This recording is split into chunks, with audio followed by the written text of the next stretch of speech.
हरे कृष्णा. सगळ्या भक्तांचं हार्दिक स्वागत आहे. दीपावलीच्या नंतर आपला एक 15 दिवसानंतर सत्संग कार्यक्रम होत आहे. तर आपण मागच्या वेळेस गीताचं इंट्रोडक्शन घेतलं होतं आणि इंट्रोडक्शनमध्ये 2 पार्ट घेतले होते मागच्या वेळेस. एक म्हणजे भगवद्गीतेचा दृष्टिकोन काय असला पाहिजे आणि दुसरं म्हणजे भगवद्गीता अनोखं गीत कसं आहे याच्याबद्दल आपण पाहिलं होतं. आजचा इंट्रोडक्शनचा सेकंड पार्ट असणार आहे आणि मग पुढच्या वेळेस आपली रेग्युलर गीत नियमानं चालू होऊन जाईल. भगवद्गीता हा वैदिक ग्रंथाचा सार आहे. म्हणजे कलियुगामध्ये जर पाहिलं गेलं तर 4 वेद आहेत, 18 पुराण आहेत, 108 उपनिषद आहेत आणि एवढे ग्रंथ असल्यामुळं आपल्याला एकतर वाचायला एकतर लोकांना इंटरेस्ट नाही आणि जरी इंटरेस्ट असेल तर कोणाची सुरुवात करायची, कुठून सुरुवात करायची, त्यासाठी तुम्हाला संस्कृत भाषा लागते. बरं, संस्कृत भाषा नसेल जरी त्याचं इंग्लिश किंवा मराठी किंवा हिंदी भाषांतर वाचताना तर भारतामध्ये खूप लोकांनी कॉमेंट्री, प्रत्येक ग्रंथावर कॉमेंट्री लिहिलेली. म्हणजे भारतामध्ये जसं 2010 साली PTC मैदानला एक मोठं साहित्य संमेलन लागलं होतं आणि त्या साहित्य संमेलनामध्ये मी आणि रामसुखपूर्व असंच फिरत होतो. तर एका कामगारानं मायको कंपनीतल्या एका कामगाराने गीता लिहिली होती आणि त्याने गीता, कुराण आणि बायबल केलं होतं. त्याच्या बाजूला ते कुराण पण होतं, बायबल पण विकत होतं आणि त्याने त्या गीतेचं नाव दिलं मला समजलेली गीता लिहिली. आता तुला समजलेली गीता काय, भगवान कृष्णाने काय सांगितलं त्याचं नाही, मला समजले. आणि मग आम्ही त्याला विचारलं आणि भगवद्गीतेचा एकही श्लोक टाकला नाही त्यानं, आपले स्वतःचे श्लोक टाकले. तर म्हणले या युद्ध करायला कोण कुठे गेला होता आणि याला अर्जुन कोण भेटला. आणि मग बरंच आमचं तिचं वादविवाद झाला. म्हणजे भारतामध्ये आपल्या भगवद्गीतेवर कमी कमी 700 लोकांनी टीका लिहिलेली, कॉमेंट्री. आणि मग प्रत्येकजण आपल्या आपल्या दृष्टिकोनातून, राजकीय व्यक्ती असेल किंवा सामाजिक असेल किंवा प्रत्येकजण आपले आपले विचार त्याच्यात मांडत असतो. पण भगवंताचं काय मत आहे हे कोणीच विचार घेत नाही की भगवंताला काय वाटतंय. जसं आपण भगवंताचं आणि भगवंताचं मत कसं कळेल आपल्याला, वेद व्यासाने जे दिलेलं आहे. जसं पोस्टमॅन असतो ना, तो काय करतो, मनी ऑर्डर किंवा जे काही लेटर असतंय त्याच्यामध्ये तो टाकत नाही, काढून पण घेत नाही. तो काय करतो, जशाच तसं देतो.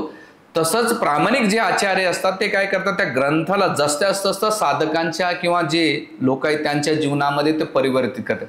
आणि जेव्हा जशाच तसं जेव्हा जातं लोकांच्या जीवनामध्ये तर आपोआप त्यांच्या जीवनामध्ये परिवर्तन होते. मग ते सामाजिक असो, पारिवारिक असो, व्यक्तिगत जीवनात असो किंवा आध्यात्मिक जीवनामध्ये चेंजेस त्याला जाणवतात राहतात. म्हणजे तुम्ही एखादी मेडिसिन्स घेताय आणि त्या मेडिसिनचा इफेक्ट जर होत नसेल तर समजा या मेडिसिनचा काही फायदा नाही. पण जी मेडिसिन तुम्ही खातायत आणि त्याचा इफेक्ट तुमच्या बॉडीवर होत आहे तर समजा इफेक्टिव्ह आहे. तर त्याच प्रकारे प्रामाणिक ग्रंथ परंपरा ती खूप महत्त्वाची आणि एवढे ग्रंथ असल्यामुळे आपल्याला कळत नाही. म्हणून भगवंताची आणि वेदव्यासांची कृपा आहे की त्याचा सारांश काय दिलेला आहे तर आपल्याला भगवद्गीता दिलेली. आणि ही भगवद्गीता आपल्याला काय केलं पाहिजे, एक मॅन्युअल बुक प्रमाणे. जसं काही वर्षापूर्वी मी गीता कोर्स घेत होतो इंदिरानगरमध्ये. तिथे गेल्यानंतर माझा गीता कोर्समध्ये आम्ही 700 श्लोक 18 अध्यायाचं कंडेन्समध्ये बनवतो आणि 6 टॉपिक कव्हर करतो. एक म्हणजे आनंदाचा शोध, प्रत्येकजण आनंदाच्या शोधात असतो, मग त्याला खरा आनंद का भेटत नाही. दुसरं टॉपिक आहे की भगवंताचं मी कोण आहे, माझी काय आयडेंटिटी, जन्माचे पहिले होतो कोण आणि संसारामध्ये 50-60 वर्षे हे माझे बायको, लेकरं, नवरा, आई वडील, बहीण भावंड, 60-70 वर्षानंतर ती कुठं जातात, मी कुठे जातो आणि भगवद्गीता काय म्हणतात, माझी आयडेंटिटी काय. हे 2 टॉपिक पहिल्या दिवशी. दुसऱ्या दिवशी टॉपिक काय असतं, भगवंताचं अस्तित्व आहे का, असेल तर मला डोळ्यानं का दिसत नाही. लोक म्हणतात ना, बाप दाखवणार तर श्राद्ध घाल, देव दाखवलं तर आम्ही मानतो, देव नसेल तर आम्ही मानत नाही. मग त्याला वैज्ञानिक पद्धतीने आम्ही ते कन्व्हिन्स करतो. आणि मग तिसरं आहे, एक भगवंत का नाही, भगवंत आहेत. हिंदू धर्मामध्ये 33 करोड देवता आहे आणि जो तो सांगतो याची पूजा करा, ते मार्केटिंगच लावलंय. जो तो संस्था आपले ढोल पिटवायचं काम करतो. नेमकं फॉलो करायचं कोणाला. आम्ही सांगतो म्हणून अजिबात करू नका. 4 वेद, 18 पुराण, उपनिषद काय मानतात तुम्हाला आम्ही त्याचं एक्सप्लेन करू आणि मग तुम्ही निर्णय घ्या, तुमच्या लाईफमध्ये डिसिजन घ्या. आणि तिसऱ्या दिवशी टॉपिक असणार आहे, चांगल्या लोकांसोबत वाईट का होतं आणि वाईट लोकांसोबत चांगलं का होतंय. आणि हे सगळं झाल्यानंतर शेवटचा सेशन असतो 21व्या शतकामध्ये भगवद्गीतेला कसं फॉलो करायचं. आणि तो सेशन झाल्यानंतर त्या व्यक्तीने मला प्रश्न विचारला की कसं समजायचं की की भगवंत हे ग्रंथ आहेत ते ओरिजिनल आहेत, मी ग्रंथाला मानतच नाही. म्हणलं आता आणि भगवंत कसं काय कळणार? तुम्ही हे ग्रंथ एक तर ग्रंथाला मानत नाही, दुसरं ज्याच्यात दिले ते खरं कसं काय ओळखायचं, हा त्यांना प्रश्न विचारला. मग मी त्याला थोडंसं इकून तिकून सांगत होतो, तो खूप डोकं लावत होता. मग शेवटी मी त्याला सांगितलं, म्हणलं जर आपण आपल्याला जन्म कोण दिले हे कोण सांगू शकेल? कोण सांगू शकेल? बाप सांगू शकेल ना? नाही. तो म्हटला मी बाप पण आईवर सुद्धा विश्वास ठेवणार नाही. मग जर तुला आईवर विश्वास ठेवत नसेल तर काय करावं लागेल? तुला DNA टेस्ट करावं लागेल. म्हणलं इंद्रनगरचं पॉप्युलेशन किती आहे, नाशिकचं पॉप्युलेशन किती आहे, महाराष्ट्राचं पॉप्युलेशन किती आहे, सगळ्याचं DNA केल्यानंतर तुला कळेल की तुझा बाप खरा कोण आहे. एवढं तू चेकिंग करण्यापेक्षा बेटर आहे की आईकडे जा आणि त्याने विचार, बाबा कोण जन्म दिलाय? ती सरळ सांगेल ना की बाबा हा तुझा बाप आहे, याने तुला जन्म दिलेला आहे. तसं सरळ सोपं आहे ना, इकडे तिकडे डोकं लावायची गरजच नाही. हे डायरेक्ट त्याला दिल्यानंतर तसं म्हटलं, वेद आहे ना, श्रुती आहेत ना, वेद हे आपल्या आईप्रमाणे आहेत. श्रुती ह्या 4 वेद 8 पण हे आईप्रमाणे आहेत आणि ते सांगतात हा बाप आहे, याची वर्शिप करा, याची पूजा करा. इकडे तिकडे डोकं लावण्याची गरजच नाही. मग त्याला हा रामबाण काढल्यानंतर तो कुठंतरी शांत झाला. सांगण्याचा मुद्दा असा आहे की आपण जेव्हा टिकडम लावत राहतो, आपल्या मेंटल स्पेक्युलेशन करतो, तर आपल्याला कधीच कळणार नाही. म्हणून ह्या ग्रंथांचा डीपली जेव्हा तुम्ही अभ्यास करता तर हे पुस्तक असे मॅन्युअल बुक प्रमाणे. मॅन्युअल म्हणजे तुम्ही एखादी वस्तू घेतात, फ्रीज घेतात, वॉशिंग मशीन घेतात, मागच्या वेळेस मी उदाहरण पण ते दिलं, त्याच्यावर एक मॅन्युअल बुक येते. जसं आता मी मोबाईल किंवा कॅमेरा असो, त्याला कसं हाताळलं पाहिजे याचं माहिती आहे. तसंच भगवंताने जेव्हा ही सृष्टी निर्माण केली ना, ह्या सृष्टीसाठी 5000 वर्षापूर्वीच आपल्याला भगवद्गीता पाठवली. आपल्या जन्माचे पहिले होते, आपल्या वेळेस आहे ना, आपण गेल्यानंतर सुद्धा. तुमच्या कॉलेजची दरवर्षी सिलेबस तुमचा बदलतो, तुमच्या थेरीज, डार्विन थेरी येऊ किंवा वेगवेगळ्या थेरी येत राहतात आणि त्या काळानुसार डिस्ट्रॉय होऊन जातात. पण हे जे नॉलेज आहे, भगवद्गीताचं नॉलेज आहे, ते अनादी काळापासून सर्व अवस्थेमध्ये, सर्व स्थितीमध्ये ते इफेक्टिव्ह पडणार आहे. म्हणून भगवद्गीता ही साधारण ग्रंथ नाही आहे, तर भगवद्गीता हा तुम्हाला तुमच्या जीवनाचे नाही का तत्व तुम्हाला क्लिअर करतो, म्हणजे भौतिक जीवनामध्ये आणि प्लस अध्यात्म. तर हे मॅन्युअल बुकनुसार तुम्ही जीवन जगता, तर तेव्हा तुम्हाला तुमच्या जीवनाचे वास्तविक ध्येय कळेल. मला आता मग 2-3 दिवसापूर्वी एकानं प्रश्न विचारला होता मंदिरामध्ये, खाओ प्रभूजी, मी लाईफमध्ये मी एवढा सक्सेसफुली होतो, माझा जॉब चांगला होता, फॅमिली चांगली होती, अचानक माझ्या जीवनामध्ये एवढी डिफिकल्टी का आली? माझा देवावरला विश्वास उडालाय. त्यानं हा प्रश्न टाकला, काय देवावरला विश्वास उडाला? म्हटलं भाऊ, तू देव करू नको करू, जीवनात ज्या डिफिकल्टी येणार ते येणारच आहे. पण तुला याच्यातून तू प्रयत्न करशील, भौतिक जीवनात प्रयत्न करशील तर तुला अजिबात तुला सक्सेस भेटणार नाही. तुला अध्यात्माचा सहारा घ्यावा लागेल. जसं एखादी मशीन खराब झाली असेल तर त्याचा जो ओनर आहे ना, त्याला माहीत असतं ना की बाबा या मशीनमध्ये काय प्रॉब्लेम्स आहे, किंवा एखादं शरीर बिमारी असेल तर तुम्हाला डॉक्टरकडे गेल्यानंतर कळेल की तुमच्या पोटामध्ये काय प्रॉब्लेम्स आहेत. म्हणजे त्याच प्रकारे त्याला उदाहरण दिलं की भगवंतांनी सगळी सृष्टी निर्माण केलेली आणि या सृष्टीमध्ये काही तिकडम झालं किंवा लोकांच्या जीवनात डिफिकल्टी आली तर भगवंत म्हणतात हरकत नाही. जसं हे मशीन खराब झालं, हे मॅन्युअल बुक घे. डॉक्टरकडे गेले, डॉक्टर म्हणतो हे मेडिसिन्स घे तुझ्या शरीरासाठी. तसं तुझ्या मेंटल लेवलला प्रॉब्लेम्स आले तर इकडं तिकडं पळू नकोस. तो काय कर, ज्या भगवंतानं सृष्टी निर्माण केली आणि त्या सृष्टी कधी काही डिफिकल्टी आली व्यक्तींच्या जीवनात तर हे मॅन्युअल बुक्सनुसार घे आणि वाच, तुझे प्रॉब्लेम सगळे सॉल्व्ह होतील. म्हणजे माझ्या जीवनात पण मी बऱ्याच वेळा अनुभव घेतलाय, जेव्हा डिफिकल्टी आली तुम्ही गीता उघडून पहा, तुमच्या प्रश्नाचे सगळे उत्तर भेटतात. का? भगवंतानं पाहिलं, जी कंपनी निर्माण केली, कंपनीत प्रॉब्लेम्स आला तर कंपनीचा ओनर सांगेल ना बाबा याच्यात काय. तसंच भगवंतानं आपल्याला दिलं. म्हणून हे भगवद्गीता काय वैदिक ग्रंथाचा सार आहे आणि आपल्या जीवनाचं मॅन्युअल बुक आहे. आणि हे जर केलं तर त्यासाठी भगवंताने आपल्याला काय केलंय, बाकी ग्रंथ वाचायची गरज नाही. म्हणून संत तुकाराम महाराज किंवा ज्ञानेश्वर माऊली यांनी 2 ग्रंथावर जास्त जोर दिलेला आहे. म्हणजे ज्ञानेश्वरी जी आहे ती गीता अलंकार, नाम ज्ञानेश्वरी, म्हणजे सोनं आहे, सोनाला वेगवेगळे अलंकारण केलं, तीच भगवद्गीता माऊलीने आपल्यासाठी ज्ञानेश्वर रूपात दिलेली. पण तुकाराम महाराज सुद्धा काय म्हणतात, गीता भागवत करते श्रवणा अखंड चिंतन विठोबाचे. गीता आणि भागवताला सार घेतला. म्हणजे ह्या ग्रंथाचा एसेन्स तुम्हाला जर पाहिजे असेल, गीता तुम्हाला वैदिक ग्रंथ समजायचे असेल, गीता समजली की बाकी सगळे ग्रंथ समजल्यासारखे. पण एखाद्याला आणखीन डोकं लावायचं तर वाच बाबा, म्हणजे त्याच्यामध्ये तुमचा वेळ पण निघून जाईल आणि कन्क्लूडमध्ये निष्कर्षामध्ये तुमच्या हाताला काहीच येणार नाही. त्यासाठी हे ग्रंथ वाचला पाहिजे. म्हणून हे इंट्रोडक्शनमध्ये दिलेले आहे. तिसरी गोष्ट म्हणजे भगवद्गीता म्हणजे भगवंत काय करतात. आता भगवंत गीतेमध्ये वेगवेगळ्या भूमिका निभावतात. एक भूमिका शेतकऱ्याची निभावतात. शेतकरी काय करतो, जेव्हा शेतामध्ये एखादं पीक पेरलं असेल तर तण निघतंय, अनवॉन्टेड ग्रास किंवा गवत निघतंय, तर आपण काय करतो तिकडं, एक तर तणनाशक मारतो किंवा सगळ्यात निंदणी करून घेतो. जसं मराठवाड्यामध्ये त्याला खुरपणी म्हणतात. म्हणजे त्या रोपट्याच्या बाजूला काय केलं जातंय ते काढल्या जाते, म्हणजे ते पीक यावा नाही त्याची वाढ व्हावा हा त्याचा मागचा उद्देश असतो. तसंच भगवंत गीता देण्यासाठी किंवा धर्माची स्थापना करण्यासाठी इथं अवतीर कशासाठी होता, शेतकऱ्यांना. जे धर्माला पालन करणारे तर त्यांची वाढ व्हावं आणि अधर्मारूपी जे तृण वाढले ते तृण कमी करण्यासाठी महाभारताच्या रणभूमीवर काय केलं, जे तृणरूपी कौरव होते त्यांचा नाश केला. हे भगवंतान कशाचा रोल निभावला, एका शेतकऱ्याचा रोल निभावला. आणि गीतेच्या पहिल्या श्लोकामध्ये भगवंत आपल्या शिलप्रभात तात्पर्यामध्ये लिहितात की भगवंत शेतकऱ्याची भूमिका निभावतात. दुसरी भूमिका निभावतात भगवंत ज्ञान मुद्रा. गीतेचा कोणताही फोटो बघा, ज्ञान मुद्रा शिकवतात. काय शिकवतात की या जीवनामध्ये मी भगवंत आहे आणि तुमच्यासाठी मी बेस्ट काही देतोय.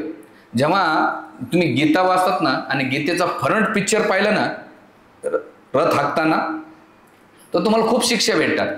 पहिली शिक्षा काय भेटते, अर्जुनाच्या जीवनात डिफिकल्टी आल्यानंतर अर्जुनाने आपल्या जीवनाची डोर कोणाच्या हातात दिली, कोणाच्या दिली, भगवान कृष्णाची. तर इथे शिक्षा काय, आपली जर जीवनाची डोर प्रॉपर व्यक्तींच्या हातात दिली तर भगवान कृष्णाने जसं अर्जुनाला मोठ्या प्रॉब्लेम्स मधून सॉल्व्ह केलं तसं आपल्या जीवनाची डोर योग्य व्यक्तींच्या हातात दिली तर आपण नाही का पार होऊ शकतो. ही पहिली शिक्षा. दुसरी, भगवंत एवढे ऐश्वर्यशाली होते, संपूर्ण गुण समृद्धीशाली होते, पण भगवंत आपल्या भक्ताच्या अधीन होऊन त्याची सेवा करतात. हा भगवंताचा दुसरा गुण. तिसरा गुण भगवंताचा काय गुण आहे, तिसरा गुण भगवंताचा की भगवंत आपल्या भक्ताचं रक्षण करण्यासाठी कोणत्याही अवस्थेत जातात. जेव्हा भीष्मदेवाने अर्जुनावर खूप बाण चालवले त्यावेळेस भगवंत स्वतः उतरले आणि भगवंताने वचन घेतलं होतं की मी ह्या युद्धभूमीमध्ये अस्त्रशस्त्र उचलणार नाही. आणि भीष्मदेव सुद्धा म्हटले होते की मी कृष्णाला अस्त्रशस्त्र उचलायला. जसं अस्त्रशस्त्र उचलायला लावलं तर भीष्मदेव हसायला लावले, म्हणले बघ कृष्णा, कारण त्यांचं एकदम वीर्यरसाचं आदान प्रदान होतं भगवान कृष्ण आणि भीष्मदेवांचं. म्हणले मी शस्त्र उचलायला लावलं तर भगवान कृष्ण म्हटले नाही, काय मी अस्त्रशस्त्र नाही उचललं, मी रथाचा पहिया उचललाय. म्हणजे भीष्मदेवाची इच्छा पूर्ण केली आणि आपलं जे वचन होतं त्याला पण अबाधित ठेवलं. म्हणजे भगवंत जेव्हा एखादी कार्य करतात त्याच्या मागे खूप रिझन्स असतात. आपल्याला भगवंत शिकवतात आणि भगवंत म्हणतात की पांडव कशीच जिंकू शकत नाही, पण जो मला शरणागत येतो, मला समर्पित होतो, त्याचं सगळं जीवन समर्पित करतो, त्याला या जगात घाबरण्याचं कारण काय, त्याच्या जीवनाची डोर माझ्या हातात आहे. म्हणून आपल्या जीवनातली डोर कोणाच्या हातात देतात त्यानुसार तुमचं गंतव्य हे आपल्याला शिकायचं आहे. तर ही भगवंताची ज्ञान मुद्रा आहे. तिसरं, गवळ्याची भूमिका निभावतात भगवंत. गवळी काय करतो, दिवसभर गाईला चारतो, चारल्यानंतर रात्री दूध काढतो आणि मग आपल्याला ते दूध प्यायला भेटेल. तसंच भगवंतानं सगळ्या वेदांना काय केलंय, गाईच्या रूपामध्ये केलं आणि गवळ्याच्या रूपामध्ये गीता अमृतम तुम्हाला दूध काढून दिलेले. बस तुम्हाला प्याचं काम करायचं. आता पेता बी नाही आलं तर मग आपलं दुर्दैव काय, आपलं म्हणजे सौभाग्य असून दुर्दैवीच आहेत आपण. तुझा आहे तुझ्यापाशी तरी जागा चुकलाशी, तिकडे तिकडे जाण्याची गरज नाही.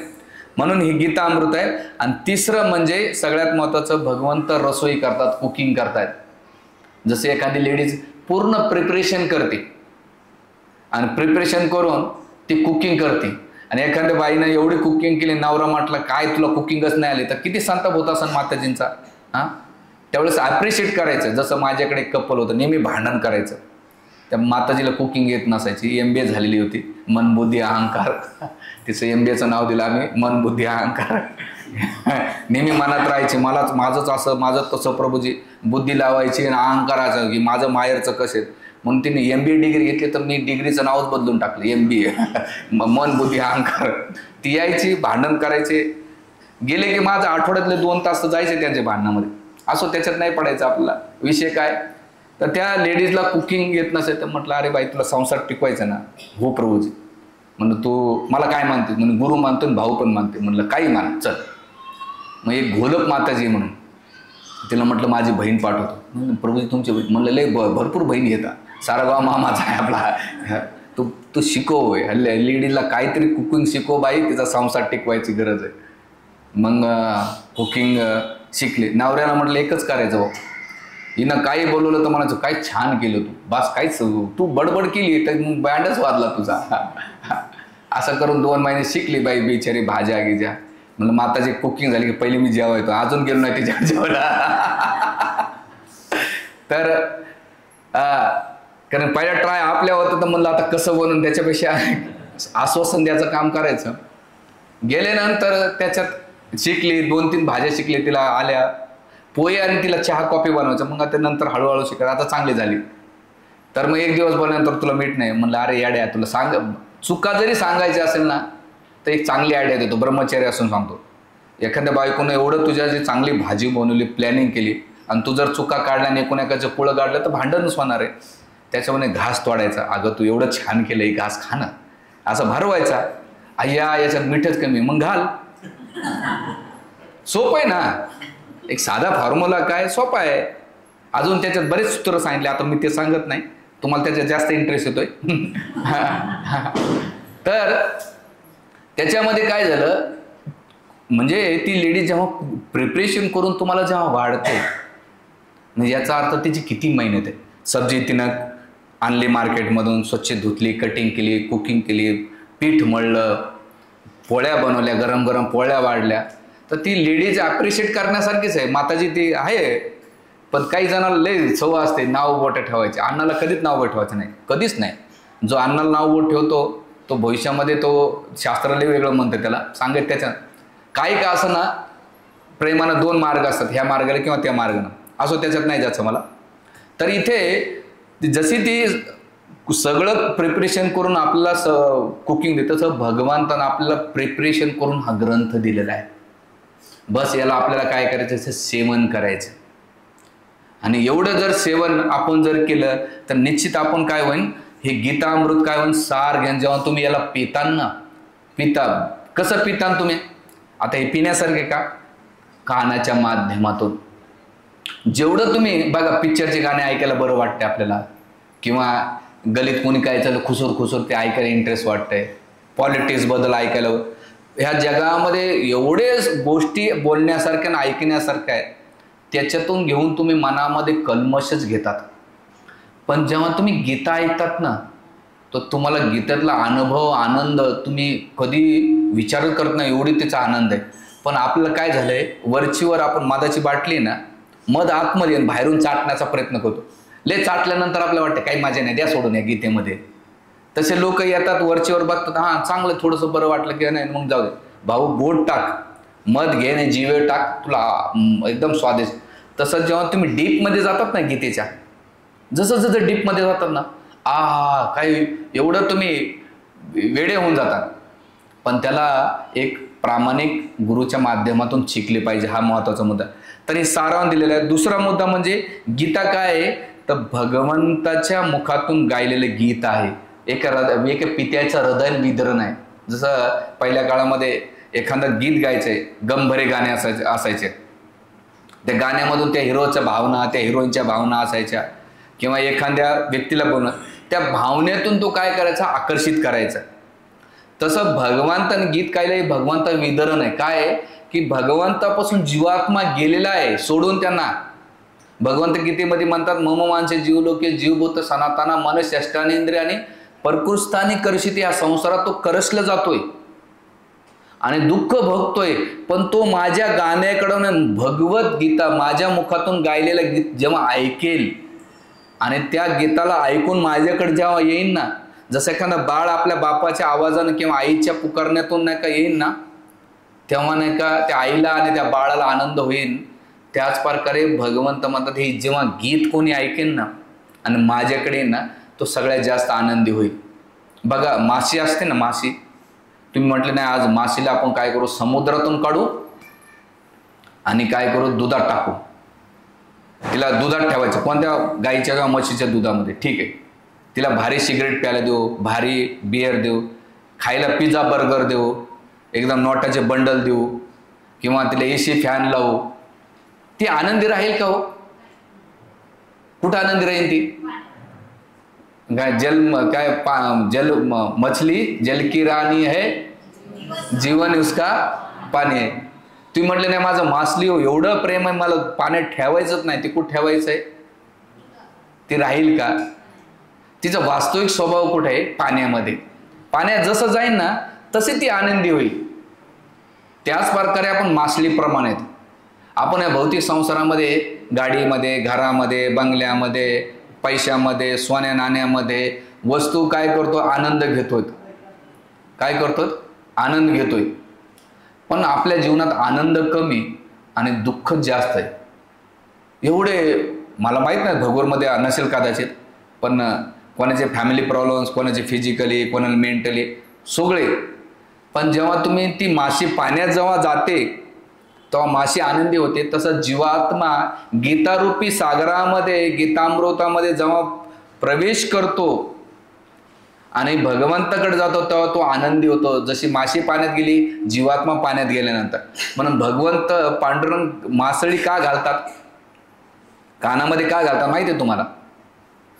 त्याचं कारण असं आहे की बघा, जो कोळी असतो ना तो जाळं फेकताना असं लांब फेकतो.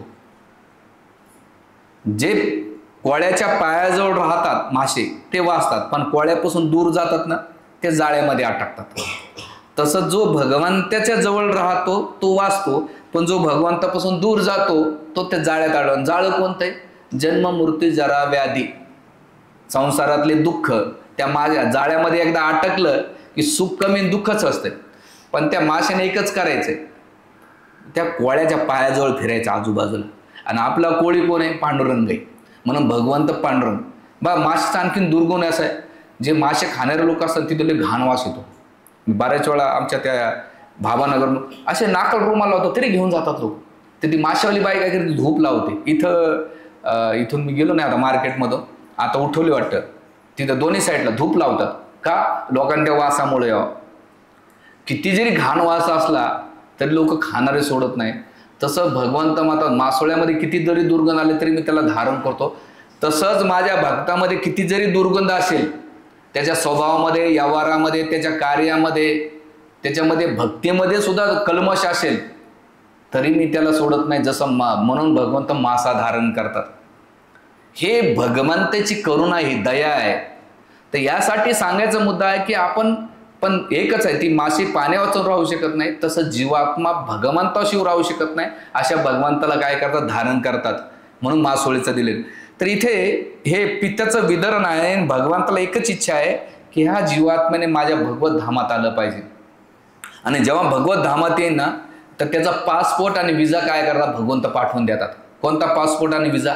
बाळा पासपोर्ट पाठवलाय बरं, हे पासपोर्ट घे. एकदा आमच्या एका ब्रह्मचार्याला गीता वाटत असताना तो ब्रह्मचारी सांगत होता, ही गीता घेऊन म्हणजे भगवत धामात जाईल, भगवत धामात. आणि मग जात असताना बसमध्ये तो करत होता, महामंडळ लालपरी गेल्यानंतर तुम्हाला कसं काय शक्य आहे? तर म्हणला तुम्ही तिकीट काढलं का बसमध्ये? साताऱ्याची घटना ती कुठून तरी येत होती. म्हणजे तिकीट द्या बरं. ते तिकीट घेतलं, खिशात घातलं. म्हणलं अरे काय करता तुम्ही? म्हणे बिना तिकीटचा ना. म्हणे कसं काय जाईन? बिना तिकीटचं कसं काय जाणार? तिकीट असलं तर मी काय करेन, मुंबईला जाईन. म्हणलं एवढंसं तिकीट तुला मुंबईला घेऊन जाऊ शकते, मग एवढी भगवद्गीता भगवत धामात नाही घेऊन जाऊ शकत? आहे का नाही? तसं भगवंतानं आपल्याला तिकीट पाठवलंय, बाळांनो या माझ्याकडे, मला वाचा. पण आपण काय केले, लाल कपड्यात गुंडळले, जसं आहे तसं ठेवून दिलेले, आणि त्याला बस लोक पाया पडतात असं असं लांबूनच फेकायचं आणि पाया पडायचं, नीट निघायचं नाही. बाबा भगवंत म्हणता, बाळांनो मी पासपोर्ट पाठवला, या रे माझ्याकडे, माझी भक्ती करा. हा भगवंत जो, म्हणून एक पित्याचं उदाहरण. आणि सगळ्यात शेवटचा मुद्दा असा आहे, भगवंत समस्त भगवतीत एक दिशा आहे. गुगल्स मॅप असताना, आता गुगल मॅप मुंबईच्या एक घटना सांगतो तुम्हाला. ते एक माताजी घेऊन जात होते आणि ते मोठा ब्रिज बनवत होता. आता तिने ब्रिजवर घालण्याच्या ऐवजी काय केलं, खाली घातलं आणि ती डायरेक्ट ती मुंबईला कुठतरी मला माहित नाही वाहण्याची ती गंगेतच डायरेक्ट गाडी गेली. गुगल मॅप काय करतं, चुकीचं. पण हे गुगल मॅप्स काय भगवद्गीता डायरेक्ट भगवत धामात घेऊन जाते. GPS म्हणतात त्याला. ते दाखवत आहे भौतिक संसाराचा अवस्था दाखवत आहे आणि इथून भगवंताकडे कसं जायचं हे तुम्हाला गुगल मॅप प्रमाणे म्हणजे GPSची तुलना केलेली आहे. आणि मग भौतिक संसारापासून आध्यात्मिक संसाराकडे कसं गेलं पाहिजे आणि त्यासाठी भगवंताने अलग अलग मार्ग दिलेले. कोणी कर्मयोग करा, ज्याला जमतं त्याने कर्मयोग करायचा. कर्मयोगामध्ये कसं आहे, मेन कारण काय, कर्म करायचं पण फळाची अपेक्षा नाही ठेवायची. हे तुम्हाला जमतं का, शक्य आहे का? म्हणजे तुम्ही ड्युटीला जायचं आणि महिन्याच्या पगाराला म्हणायचं, बाबा सर मला पगार देऊ नका. किती लोक आहेत फुकटमध्ये जॉब करणार? ज्या दिवशी पगार कमी झाला, आता हरियाणामध्ये घटना आहे, दीपावळीला बोनस दिले सोनपापड्या, त्या सगळ्या त्या लोकांनी काय केलं, गेटवरच फेकून दिलं, निघून आले. आहे पाहिलं न्यूजला, ते फेमस झाले. हे लोक आहे. कर्मयोगामध्ये पहिलं गोष्ट म्हणजे सगळे कर्म भगवंताला अर्पण करणे, पण प्रॅक्टिकल नाही. पण भगवंत म्हणतात सोपं आहे, यत करोशी यत नाशी यत होशी ददाशी यत तपशी कोणते तत्पुरुषी अर्पण. तू जे जे करतोय, जे कर्म करतोय, तो मला अर्पण, कर्मयोग आहे. दुसरं आहे ज्ञानयोग. ज्ञानयोगामध्ये पण नाही का तुम्हाला ध्यान धर्म तपस्या करावं लागतं, ब्रह्मचार्य पालन करावं लागतं, वनात जावं लागतं. पुन्हा त्याच्यातून ज्ञानाद्वारे भगवंताला जाणणे हे पण कठीण आहे. त्याच्यानंतर ध्यानयोग. ध्यानयोगामध्ये आपण आता एक 45 मिनिटाचं प्रवचनामध्ये किती वेळा अंग हलवतो. लोक पायापासून बसतात, इकडं तिकडं, असं करू का, तसं करू का, हे करू का, ते करू. म्हणजे ध्यानयोग आपला किती मिनिटं चालेल, नाही चालणार. मग कलियुगामध्ये सोपा काय, भक्तियोग आहे. भक्तियोग म्हणजे सोपा आहे. तुम्ही कोण्या अवस्थेमध्ये, तुम्ही कपडे कोणते घातले, कोण्या जातीचे, कोण्या धर्माचे आहेत, कोण्या लिंगाचे आहेत, कोण्या वर्णाचे आहेत, काही महत्त्वाचे नाहीत. तुम्ही एकच आहे, भगवंताची भक्ती. आणि भगवंताने हे GPS मार्ग दिला आहे की बाबा, आणि भक्ती मार्गात 3च गोष्टी करायच्या. चांगला प्रसाद खा, भगवंताला गो, कीर्तनामध्ये भरपूर नाचा. आता पुढच्या टायमाला एक मृदुंगवाला येईन, प्रभूजी आहे तर, म्हणजे पुढच्या वेळेस कीर्तन, डान्सिंग कीर्तन मी ते प्लॅनिंग करतो थोडंसं. आणि तिसरी गोष्ट प्रवचन आहे का, हळूहळू तुम्हाला जसं जमेल. भक्तीमध्ये आनंद आहे, काही सोडायचं नाही. इथं आमच्या भक्ती मार्गामध्ये तुम्हाला अजिबात काही सोडायचं नाही. हे नका घरदार सोडले का, नाही ना, उलट ते सगळ्यात जास्त आनंद येतो. पनीरच्या भाज्या खातात, ते बी खातात, आम्हाला बी खाऊ घालतात. आहे का नाही भक्ती? जर तुम्हाला उद्या म्हटलं पनीर भाजी बन, हे बन, ते बन, तुम्ही म्हणा प्रभूजी तुमची भगवती आणि तुम्ही, आम्ही चाललो घरी, आम्हाला काही कामं नाहीत का? भक्ती मार्ग सोपा आहे आणि तो दिला जातो. म्हणून इथे भगवंत काय करतात, आपल्याला संदेशाला जोडणं नाही तर तो सोडणं नाही तर जोडणं आहे. आपल्याला काय, एक फेविकॉल का जोड आहे. एक ॲडव्हर्टाईज ना, भैया ये दीवार टूटेगी नहीं क्योंकि अभी जो सिमेंट से बना है, फेविकॉल का जोड आहे. तसं भले संसारात तुम्हाला तुमचे लोक त्रास देतील. म्हणजे कुठं दर सत्संगाला जातो, तुमच्या डोक्यात पाणी झालंय का? तुम्हाला पाऊस पडेल, आता तर 12 महिने, आता पावसाळा म्हटलं 4-4 महिनेच मला यावं लागतं. आता मी 6 महिने तुम्हाला एकदम निघूनच जातो. पाऊस येईन, तुम्हाला परिवारातील लोक तुमचं मन देईन, पण तुम्ही गीताला नाही सोडलं पाहिजे आणि गीता तुम्हाला सोडणार नाही. बघा, ड्युटी करायला आपल्याला कारण लागत नाही, शाळेत जायला कारण लागत नाही, मार्केटला जायला कारण लागत नाही, हॉस्पिटलला जायला कारण लागत नाही. पण सत्संगाला म्हटलं की कारण, लोक एवढे मेंटॅलिटी येते, अरे करू ना, पुढे करू, असं करू, तर नाही. तर तुम्ही जेवढं भगवंताला जोडता, भगवंत तुम्हाला धरून ठेवतो. जसं एखाद्या व्यक्तीच्या तुम्ही मागं लागता तर व्यक्ती पकडला जाईल ना, तसं भगवंताला पकडायचं असेल तर तुम्हाला त्या कन्वेमध्ये राहावं लागेल. तुम्हाला अजिबात काही सोडायचं नाही, जे आहे ते करा. मग आता गीता वाचायची कोण, तर सगळ्यात व्यक्तींना, जे तरुण व्यक्ती आहे त्याने जीवन कसं जगलं पाहिजे यासाठी गीता वाचली पाहिजे. की त्याच्या जीवनामध्ये तरुण आहे तर त्याने नाही आपले तारुण्य, आपला पैसा, आपली बुद्धी कसा उपयोग केला पाहिजे यासाठी गीता वाचली पाहिजे तरुण व्यक्तीनं, आणि त्यांनी त्याचा उपयोग केला पाहिजे. जे म्हातारे लोक आहेत त्याने जीवनाचा त्याग कसा केला पाहिजे, संसारातल्या गोष्टी कमी कशा केल्या पाहिजे, इंटरफेरिएशन कसे कमी केलं पाहिजे, आणि ते करून नाही का जीवनाचा त्याग करून भगवत धामाकडे कसं केलं पाहिजे, भगवंताला प्राप्त कसं केलं पाहिजे, म्हाताऱ्या व्यक्तीने तसा विचार केला पाहिजे. जे अज्ञानी व्यक्ती आहे त्याने ज्ञान प्राप्त करण्यासाठी गीता वाचली पाहिजे, की ह्या जगातलं वास्तविक ज्ञान काय त्यासाठी वाचली पाहिजे. जी ज्ञानी व्यक्ती आहे त्या ज्ञानामुळे त्याला अहंकार येऊ शकतो, त्या अहंकारातून कसं कमी व्हायला पाहिजे, नम्रता येण्यासाठी भगवद्गीता वाचली पाहिजे. आणि जी नम्र व्यक्ती आहे ते नम्र नाही राहिलं पाहिजे, तर त्याने ती सेवा कशी केली पाहिजे ही गीता शिकवली. नाही तर काही लोक खूप नम्र राहतात, त्यांना तुम्ही सांगा, आमच्याकडे एक शब्द त्याला फेमस आहे, शेमलेस हंबल. काय मराठीत काय होतं त्याचा अर्थ? निर्लज. निर्लज सदासुखी नाही, निर्लज नम्रता. त्याला काय सांगा ना, प्रभूजी मी पतित आहे, दीन ही नाही, मग सेवा करणं नाही, प्रभूजी लय पतित, मी त्याच्या लायकीचा नाही. प्रभूजी म्हणजे त्याला आम्ही एक शब्द दिलेला, आपण त्याला काही सांगा तो असा हात जोडतो गोडीत, म्हणजे नाही म्हणणार नाही आणि हो पण म्हणणार नाही, मग असंच. मग तुमच्या घरात म्हटलं ना, एक आमच्या भक्ताचा मुलगा, मला मी असा आहे, म्हणजे कोणाच्या तरी भक्ताचा आहे, प्रभू मी येडा आहे, मला काही कळत नाही, लय भारी माणूस आहे म्हटलं, आहे एवढंच आहे, पण सगळे शांत घरातले, अजिबात बोलत नाही. तू येडा म्हटला तर करायचं काय? आमच्या वैष्णवती प्रभू हरक माता प्रभूचं ते पाहुणा कोणतरी, मी येडा आहे, घरचे सगळे शांत. तर इथं काय ना, जे धनवान व्यक्ती आहे त्याने दया कसं प्राप्त, कारण धनामुळे माणसाला ॲग्रेसिव्ह होत असतो, त्याला इगो येतो असतो, अभिमान येतो, तर त्याने दया प्राप्त करण्यासाठी गीता वाचली पाहिजे. जे धनहीन व्यक्ती आहे, ज्याच्याकडे धन अजिबात नाही, त्याला आशेचे किरण प्राप्त होण्यासाठी गीता वाचली पाहिजे. कारण सुदामासारखा ब्राह्मण गरीब होता, पण भगवंताची भक्ती केल्यानंतर भगवंतानं त्यांना धन दिलं, म्हणजे त्याला आशेचे किरण, होप्स दाखवण्याचं काम गीता दाखवते.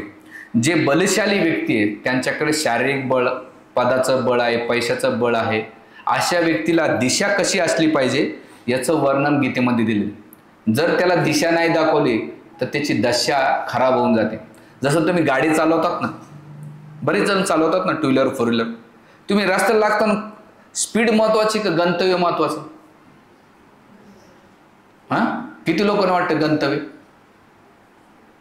असं, आणि किती लोकांना वाटतं स्पीड महत्वाचा? गंतव्य क्लिअर नसेल आणि तुम्ही किती स्पीडनं पळवलं, जायचं कुठं हे कळणार नाही ना. पिशवी घेताना मार्केटमध्ये जातात तुम्ही, कपडे घ्यायला जाताना, म्हणजे कपडे घ्यायच्या दुकानात, पेट्रोल भरताना, तुमच्या सगळ्या गोष्टी क्लिअर राहतात, पण अध्यात्मामध्ये तुमची क्लिअरिटी का नाही? म्हणजे प्रत्येक गोष्ट तुमची क्लिअर राहते, पण अध्यात्म करताना तुमची क्लिअरिटी का नसते? बाबा मी कशासाठी केलं पाहिजे, का केलं पाहिजे, आणि हे करण्यामागचा उद्देश काय असला पाहिजे, हे जोपर्यंत गंतव्य क्लिअर होत नाही ना, तोपर्यंत तुम्ही गाड्या पळवताना काही अर्थ नाही. तर तुमचं गंतव्य झालं आणि मग तुम्ही गाडी स्पीडनं पळवली की ते व्यवस्थित जाईल, पण गंतव्य क्लिअर नसेल तर तुमची स्पीड किती काही कामाची नाही. तसं तुम्ही भौतिक संसारात पळतायत, सकाळपासून संध्याकाळपर्यंत कशासाठी जीवन यापन करतात? नवरा वेगळाच पळतो, बायकी वेगळी पळते, घरातले एक व्यक्ती शांत बसत नाही. किती लोक आहेत तुमच्या हातवरती करा की मला बसल्या बसल्या जीवन भेटते, बसल्या बसल्या सगळ्या गोष्टी होतात. नाही, मुंबईला जायचं ते दृश्य पाहायचं असेल ना, मी आताच गेलो होतो मुंबईला, म्हणलं का बरं पळतं, एखाद्याला मला थांबून विचारतं घरी, ते म्हणजे बाजूला जाऊ दे, हो बाजूला, मला पहिले लोकल पकडू दे, येड्यासारखं पळत राहतात आणि कोणाला कोणी पाहत नाही, एखादं पडलं तरी त्याला काही घेणे देणं नाही. तसं आपण जीवनामध्ये कशासाठी पळतोय? जसं आमच्या मंदिरामध्ये बाजूला मोठी पार्किंग होती, आता मंदिर बांधण्याच्या पहिले, तर मी वॉकिंग करायचं, संध्याकाळी मी वॉकिंग करत असायचं. तिथे एक कुत्रं असं नेहमीच, कुत्रे असायचे, एक कुत्रं बऱ्याच वेळा झोपलेलं होतं, ते अचानक उठलं, चलत चलत गेलं, ते बरंच पळालं, पुन्हा वापस आलं, पुन्हा बसलं, उठलं, पुन्हा एक गलीकडे गेलं, पुन्हा आलं, पुन्हा गेलं इकडं, पुन्हा फिरलं, ते मागच्या मागे फिरलं. म्हणलं याचा लाईफचं पर्पज काय आहे? हा फिरतो का बरं? याला नेमकं करायचं काय, याला काय धावायचं? तसंच आपण बी त्या कुत्र्यासारखीच अवस्था आहे. कशासाठी पळतो? मृत्यूनंतर आपण काय घेऊन जाणार आहेत? आपल्यासोबत काय येऊ शकतंय? आपल्या जीवनात दुःख काय येतं? भगवंत कोण आहेत? आणि सृष्टी काय आहे? हे संसार काय, हे खेळ मांडला काय आणि कशासाठी? कोणाला असे प्रश्न, ज्याला प्रश्न पडतात त्याला ज्ञानी म्हटलं जातं. आणि ज्याला प्रश्न नाही पडला ना, मग तो काय नाही, अरे खाला भेटलं, झोपाय भेटलं, मोबाईलमधले रील्स पाहायला भेटला, जीवन लय भारी गेलं. अरे काय, ती काही मोठी गोष्ट नाही. तर इथे महत्त्वाचं काय की जे दिशा प्राप्त करण्यासाठी गीता वाचली पाहिजे. आणि जे बलहीन व्यक्ती आहेत, ज्यांची ताकद अजिबात नाही, त्यांसाठी आंतरिक बल कसं प्राप्त करायचं. म्हणजे बाहेरचं युद्ध जिंकणं सोपं असतं, बाहेरचं युद्ध जिंकणं सोपं असतं, पण आंतरिक युद्ध जिंकणं सगळ्यात कठीण आहे. आणि आंतरिक युद्ध कोणतं माहिती आहे? सगळ्यात डेंजर आहे ना, आपला क्रोध, आपला लोभ, आपला मद, काम, क्रोध, लोभ, मद, मात्सर्य, ते अतिशय त्रास देतात. एवढे भयंकर त्रास देतात, विचारूच नका. काही जण सोड्याच्या बॉटल, 2 बॉटल असतात, एक पाण्याची बॉटल आणि सोड्याची. पाण्याच्या बॉटलला किती हलवा, शेक करा, अजिबात येतं. पण सोड्याच्या बॉटलला हलवा, लगेच बाहेर येते. तसं घरातले काही जण सोड्याच्या बॉटल सारखे असतात, त्याला थोडं काही म्हटलं की लगेच फुसफुस वरती येतं. आणि काही पाण्याची बॉटल शांत, त्यांना काहीच फरक पडत नाही. म्हणून एकच आहे की सोड्याची बॉटल होऊ नका, सोड्याची बॉटल उतरून येऊ नका, खाली अर्धे रिकामी होऊन जातात. तसं राग आला, कोणी तुम्हाला काही बोललं, शांत राहा ना, काय फरक पडतो? या जगातल्या प्रॉब्लेमसाठी एकच सोल्युशन कोणतं माहिती आहे? शांत राहणे, वेळ जाऊ देणं. एकदा वेळ निघून गेली की प्रॉब्लेम सॉल्व. पण तुम्हाला काय आपते लगेच पाहिजे, ती एवढी खाज असते डोक्यामध्ये की आताच करायचं सगळं, मग गडबड गोंधळ होते. म्हणून त्यासाठी आंतरिक बळ प्राप्त करण्यासाठी वाचलं पाहिजे. जो अहंकारी व्यक्ती ना, त्याला चेतवणी असते, बाळा तू कायद्यामध्ये राहिला, अहंकार करू नको. रूपाचा, गुणाचा, धनाचा, पदाचा अजिबात नाही. रूप म्हणतात, आज द्राक्षासारखे टवटवीत असताना उद्या किशमिश व्हायला वेळ लागत नाही. रूप नाही का जाईन. धन कितीतरी मी पाहिले, गरीबाचे श्रीमंत झाले, श्रीमंताचे गरीब झाले, मग धन सुद्धा राहत नाही. पद, जोपर्यंत पदावर तोपर्यंत सलोट, पद गेलं की तुमच्याकडे पैसा, हे काळानुसार सगळं नष्ट होतं. त्यामुळे अहंकार करायचा नाही. त्याला चेतवणी असते, वॉर्निंग असते. म्हणून ग्रंथ वाचले पाहिजे. आणि जो मृत्यूशय असलेली व्यक्ती ना, त्याने मोक्ष कसा प्राप्त करायचा त्यासाठी ग्रंथ वाचला पाहिजे. आणि जो पीडित व्यक्ती आहे, दुःखी आहे, त्याला शांती ते प्राप्त करायचं असेल, तर ते शांत जीवन जगायचं असेल तर त्याने गीता वाचली. म्हणून भगवंत गीतेमध्ये म्हणतात, भोक्ताराम तपसा सर्व लोको महेश्वरम श्रुतम सर्व भूताना ज्ञात्मा शांती मूर्छिती. शांती प्राप्त करायचं असेल पीडितसाठी, ज्याला डाऊट आहे, शंका आहे, संशय आहे, त्याने भगवद्गीतेचं वाचन केले पाहिजे. आणि ज्याला अश्रद्धा आहे, त्याला श्राद्धा प्राप्त करायचा असेल, विश्वास प्राप्त करायचा असेल, त्याने ग्रंथ वाचला पाहिजे. आणि ज्याला विद्वान व्हायचं असेल, भगवत प्राप्ती करायची असेल, यासाठी ग्रंथ वाचला पाहिजे. म्हणून भगवद्गीता हे कोणी साधारण पुस्तक नाही आहे, ते भगवंताचं शब्दरूपामध्ये, ध्वनी रूपामध्ये भगवंताचा ग्रंथ आहे. म्हणून प्रत्येक व्यक्तीनं दिवसाच्या 24 तासामधून 10 मिनिटं आपण गीता वाचली पाहिजे. आणि असं जर वाचलं, जे भगवंताने अर्जुनानं ज्ञान दिलं, तेच ज्ञान आपण काय केलं पाहिजे, तेच ज्ञान आपण काय केलं पाहिजे, जसं भगवंताने अर्जुनाला दिलं तेच ज्ञान आपल्याला भेटते. खाली भगवंताने अर्जुन 1 to 1 होते, पण आपल्याला ग्रंथाच्या रूपामध्ये भेटले. आणि जेव्हा तुम्ही हे श्लोक वाचताना, तर भगवंताचा श्लोक वाचताना असे फिलिंग करायचे की कृष्ण मला सांगतायत.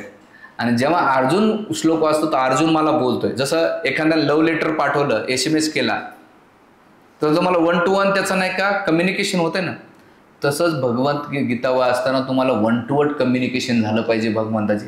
त्याला म्हणतात थिंकिंग, फिलिंग आणि विलिंग. थिंकिंग म्हणजे काय, विचार करा.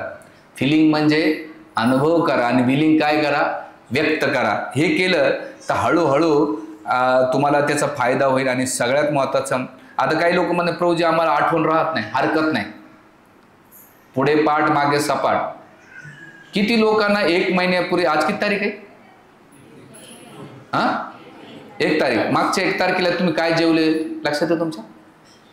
5 तारखेला, 10 तारखेला, 25, 30 तारखेला नाही, तुमच्या लक्षात, पण तुमचे शरीर पोषण झालं ना, झालं ना. तसं तुमच्या लक्षात नाही राहिलं तरी तुमचं आध्यात्मिक जीवन पोषण होतं. गीता भले तुमच्या लक्षात न राहू, जरी नाही समजलं, पण तुमची आध्यात्मिक उन्नती होती, आध्यात्मिक चेतना होती. आणि माझा अनुभव असा आहे की तुम्ही अभ्यास केला आणि तुम्ही त्या टायमाला विसरून जाता, पण ज्या टायमाला गरज असेल ना, भगवंत बरोबर देतात. आमच्या भक्तांचे, माताजी प्रभूंचे अनुभव असे, ते कधी बोलायला सुरुवात झाली ना, आपोआप त्यांच्या डोक्यातून येते. आता आम्ही काही सगळेच प्रिपरेशन करून येत नाहीत, इथं बसतो थोडे पॉईंट्स घेऊन, पण आपोआप भगवंत काय करतात, जसं ते उंट असतो ना, उंट काय करतो, मादारीतून बाहेर काढतो आणि जेव्हा लागेल तेव्हा तसं तो घेत असतो. तसंच भगवद्गीता काय करते, तुम्हाला ते ज्ञान देते. म्हणून घाबरायचं कारण नाही, ते वाचा आणि तुमच्या आध्यात्मिक जीवनाचं पालन पोषण करते. ते किती वर्ष राहू. आता इथे जशी आई तशीच का वाचायची भगवद्गीता, कारण ह्या गीतेमध्ये एक वैशिष्ट्य आहे, ही परंपरेतून आलेली. दुसरी गोष्ट, ह्या संस्कृत श्लोकाचा वेगळा अर्थ काढू शकत नाही तुम्ही. भारतात बऱ्याच लोकांनी गीतेचा वेगळा अर्थ काढला. जसं गीतेचा आहे एक श्लोक असा आहे, गीतेचा 15वा, सर्वस्य चहाम हृदय सन्निविष्टो मत्त स्मृती ज्ञान अपमोहनच वेदेशी सर्व वेदो वेदांतकृत वेद चहाम. माताजी तुम्हाला बोलवतात बाहेर पडूचे वेदांत कर चहा. तर भगवंत काय म्हणतात, सर्वस्य चहाम हृदय सन्निविष्टो, मी सगळ्यांच्या हृदयात जाणतो. पण एका व्यक्तीनं हे गीतेचा श्लोक काय सांगितलं माहिती का, चहा कंपनीवाला होता आणि तो आमच्या मंदिराला आला, गोपीनाथ मंदिरामध्ये. तर म्हटलं तुमच्या गीतेमध्ये चहा प्यायला सांगितलंय. आमच्या भक्तांना बी शॉक लागलं की असं कुठं चहा. ते म्हणलं बघा, सर्वस्य चहा हृदय सन्निविष्टो, स्टोअर गरम केलेलं चहा, मत्त स्मृती ज्ञान, तुम्हाला पण मला पण. त्यानं तसा अर्थ लावला, तसा अर्थ नाहीये. त्याचा अर्थ काय की सर्वस्य चहा, भगवंत मला सगळं जा, हृदय सन्निविष्टो, मी प्रत्येकाच्या हृदयामध्ये, वेदेशी सर्व वेदम, मी वेदांत जातो आणि तुम्हाला स्मृती देण्याचं आणि स्मृती देण्याचं काम मीच करतो भगवंत. म्हणून ह्या गीतेच्या याचा इफेक्ट काय, तर जगभरामध्ये आज 50 करोडपेक्षा जास्त गीता वितरण केली. चीनी, इंग्रजी, Germany, France, Italian, Japanese, Russian, Arabian, सगळ्या लँग्वेजमध्ये नाही काही भगवद्गीता इस्कॉननं एवढी वाटली की कल्पनाच्या पलीकडे गेलेली आणि लोकांच्या जीवनात ते परिवर्तन झालंय. याचा अर्थ काय, ते प्रभावशाली आहे. म्हणून जशी आई तशी वाचले तर तुम्हाला ते प्रभावशाली होईल. तुम्हाला तुमच्याकडे असेल ती पण वाचू शकता, संस्कृत जर तुम्हाला येत असेल तर तुम्ही वाचू शकता, पण त्याचं भाषांतर गडबड करणार असेल तर ती विचलित करू शकतात. मग त्यासाठी नाना प्रकारचे अर्थ आहेत ना, वेगळा. जसं एक शब्द आहे बा, गाढवाला आपण गाढव म्हटलं तर राग येतो ना, पण संस्कृतमध्ये त्याला म्हटलं हे वैशाखनंदन, किती आनंद होईल की प्रभूजीने काय नाव दिलं, वैशाखनंदन. जसं आपल्याकडे क्लेबम, तुम्हाला काही वाटणार नाही संस्कृतमध्ये, पण क्लेबजमचा अर्थ भगवंत म्हणतात नपुसंक. आपल्या भाषेमध्ये काय एकदम रफ छक्का, म्हणजे शब्द किती आहे की त्याला आपल्या भाषेमध्ये आले की त्याचा निगेटिव्ह इफेक्ट कसं होतो. मुडा, मुडा म्हणजे काय, मूर्ख. म्हणजे संस्कृत हा भाषा आहे की त्याचे वेगवेगळे अर्थ निघू शकतात. म्हणून प्रामाणिक व्यक्तीच्या मार्गदर्शनाखाली तुम्ही जेव्हा ज्ञान घेतात ना, तो प्रॉपर तुम्हाला नाही का त्याच्यात त्याने अभ्यासाच्या मार्ग, कारण त्या लोकांची स्थिती पाहून तुम्हाला ते नॉलेज देणं गरजेचं आहे. नाही तर कोण्या पेशंटला कोणतं इंजेक्शन दिलं तर पेशंट मरून जाईल ना. आपली लेवल पाहून ते नॉलेज दिलं, अरे एकदम प्युअर बोलले तर अर्धे नेहमी झोपून जातात, आणि एकदम भौतिक सांगितलं तर ती म्हणणार अरे काय तेच ते. त्या दोन्हीचा जेव्हा समन्वय साधला जातो तेव्हा ते अध्यात्माचं सोपं जाते. तर त्यासाठी आपण काय केलं पाहिजे, ही गीता वाचली पाहिजे. आणि गीता रशियामध्ये बॅन आलं तर इस्कॉनमध्ये पण नंतर त्याचा फायदा. तर आज जगामध्ये क्रांती आणली गीतेची, याचं भरपूर काही बोलण्यासारखं आहे. म्हणून हे प्रामाणिक तुम्ही वाचा गीता आणि आपल्या जीवनात पालन करा.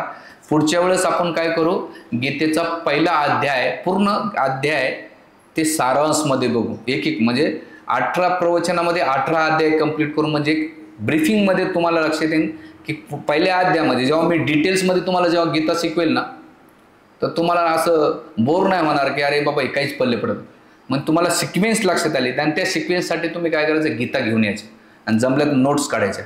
पहिल्या 3 श्लोकामध्ये भगवंताला काय म्हणायचं आहे आणि या 3 श्लोकाचा पुढच्या 2 श्लोकाशी काय संबंध आहे, या 2 श्लोकामध्ये भगवंताने आपल्याला काय मेसेज दिलेला आहे, पुढे शेवटी ह्या गीता तर पहिल्या दुसऱ्या अध्यायामध्ये संपली होती. ऑलमोस्ट वेदव्यासाने काय केलं, असं भगवंताने अध्यायवाईत नाही सांगितलं, हे वेदव्यासाने 18 त्या श्लोकाच्या नुसार काय केलं, डिवाइड केलं. आणि मग अर्जुन विषयात का झाला ते विषयात होणे. आणि मग दुसऱ्या अध्यायामध्ये गीता संपली होती, पण अर्जुनाने असे प्रश्न विचारले आणि त्या प्रश्नाचे उत्तर देताना भगवंतानं कोणता अध्याय सांगितला, त्या अध्यायामध्ये अर्जुनानं हा प्रश्न विचारला तर हे का भेटलं. म्हणजे हे काय माहिती आहे का, एकूण एकाला लिंक आहे. आणि जेव्हा तुम्ही गीता सोबत घेताना, आणि मी ती PPT पण प्रयत्न करतो आता आठवड्यात, मला किती शक्य नाही, तर जेव्हा तुम्हाला ही लिंक लागेल ना तेव्हा तुम्हाला ती मजा येईल. तर त्यासाठी माझा रिक्वेस्ट राहील की तुम्ही पुढच्या वेळेस गीता घ्या आणि आपण त्याला डीपमध्ये समजूया. हरे कृष्णा कृष्णा कृष्णा हरे हरे, हरे राम राम राम.